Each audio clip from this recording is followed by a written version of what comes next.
এই পর্বটির পরেই আমরা বিনম্রভাবে মাননীয় মুখ্যমন্ত্রী মহাশয়কে অনুরোধ করব তিনি আমাদের সকলের উদ্দেশ্যে কিছু বলবেন।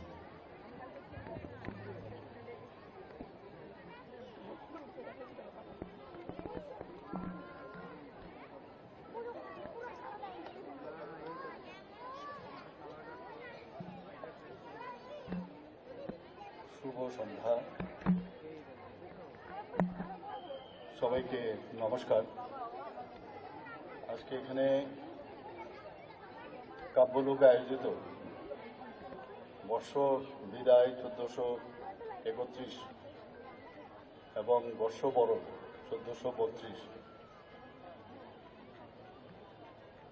এই যে আয়োজন আজকে মহারানী তুলসীবতী বালিকা বিদ্যালয়ে প্রাঙ্গণে যে অনুষ্ঠান, সেই অনুষ্ঠানে আমার সামনে এই কাব্যলোকের যারা পরিচালনায় আছেন এবং যারা এই কাব্যলোকের সাথে যুক্ত আছেন, সবাইকে আমি হার্দিক অভিনন্দন ও শুভেচ্ছা জানাতে চাই। আমরা কাব্যলোক সম্পর্কে আমার মনে হয় যে গত 27 বছর ধরে ওনারা যেভাবে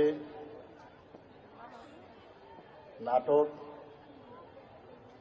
এবং আবৃত্তি এবং অন্যান্য সাংস্কৃতিক যে পরিমণ্ডলে ওনারা কাজ করেন,